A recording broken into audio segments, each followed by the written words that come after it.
Сәлеметсіңдер ма, қымбатты балалар? Өзін-өзі тану сабағына қош келдіңдер. Кезекті 7-ші сабағымыздың тақырыбына тоқталайын. Сүйіспеншілік сый талап етпейді. Риясыз сүйіспеншілік асыл қасиет. Айналасына сүйіспеншілікпен қарайтын адамның жүрегі мейірімді. Ол әрқашан қамқор. Қамқорлық барлығымызға ортақ міндет. Әрқашан қамқорлық танытып, жақсылық жасап жүрген адам, ол нағыз адам. Осыған байланысты балалар, мен сендерге құрылысшы Ақсақал атты бейне жазба алып келдім. Назар аударайық. Құрылысшы Ақсақал. Баяғыда бір кісі қаншама жыл құрылыс саласында қызмет атқарған екен. Зейнет жасына келгенде бастығына келіп, «Басеке, мен зейнетке шығатын уақытым келді. Өтінішіме қол қойып беріңіз, мен жұмыстан шығайын» депті. Сонда бастығы, «Әрине, зейнетке шығасыз. Бірақ бір шартым бар.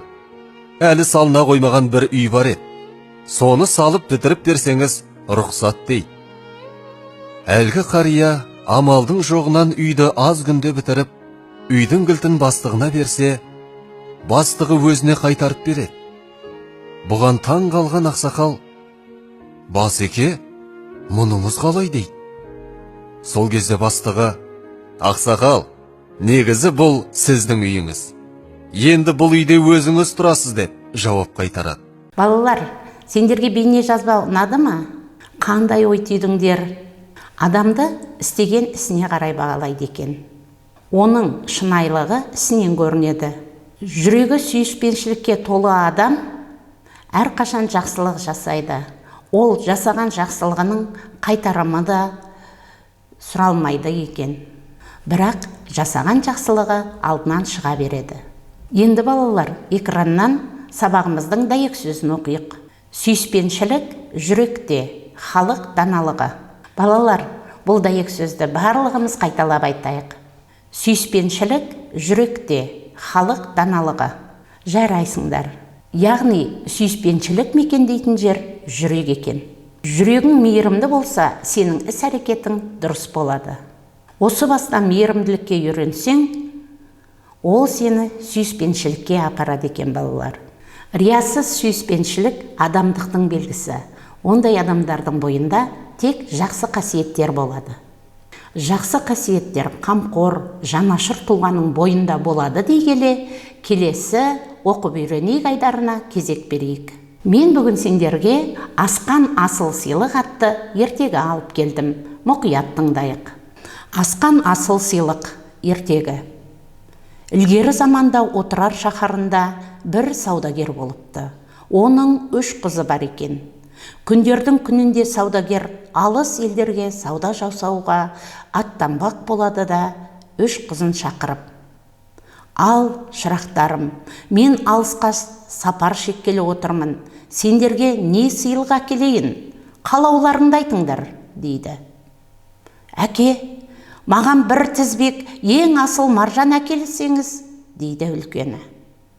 «Ал маған» дейді ортаншысы, «көйлектің ең әдемі жібек әкел». Екі қызының айтқанын тыңдаған саудагер сүйікті кенже қызынан: «Ал саған не сыйлық әкелейін?» деп сұрайды. «Жан әке, егер сіз аман сау оралсаңыз, содан артық сыйлық болмас». Әкесі кенже қызының сөзіне дән риза болыпты.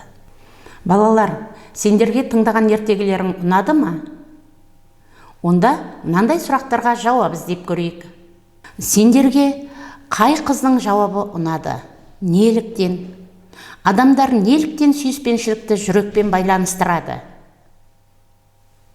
Өздерің ата-аналарыңа қандай тілек тілер едіңдер? Я балалар, сүйіспеншілікті бір ауыз жылы сөзбен немесе жүрегіңмен жеткізуге болады екен. Ең бастысы мейірімді, жанашыр болу керек. Сонда айналаңда өзің сияқты қамқор, жанашыр адамдар көбейе бермек. Балалар, ертегінің мазмұнын ұғынып алсақ, Мынандай шығармашылық жұмыстарды барлығымыз бірге отырып орындайық. Бірінші тапсырма. Дәптерге өздерің жақсы көретін адамға арнап, өз ойларыңнан сурет салыңдар. Екінші тапсырма. Сөйлемдерді аяқта. Керекті сөздер: досым, атам, анам, әкем. Ең қамқор жан ол. Ең мейірімді жан ол.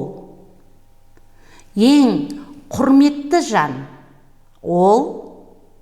Ең сенімді жан ол. Балалар, шығармашылық жұмысты ойланып, дұрыс орындауға тырысыңдар. Бұл тапсырмаларды орындағанда тақырыпты ұғынып, қуанышқа бөленесіңдер. Осылайша өз бойларыңдағы құндылықтар мен қасиеттерді дамытуға мүмкіндік аласыңдар. Сонымен біз бүгін сендермен сүйіспеншілік сый талап етпейді деген тақырып жайлы ой қозғадық. Адамның шынайылығы, оның таза ойы, адал ниеті, игі ісі, жылы сөзінен көрінеді екен. Риясыз сүйіспеншілік адамға берілген сый. Жылы сөзіңді, қамқорлығыңды жаныңдағы жақындарыңа көрсет. Сүйіспеншілігің, қамқорлығың риясыз болсын. Осыны зерделеріңе түйіп алыңдар. Рахмет балалар. Келесі сабақта кездескенше сау болыңдар.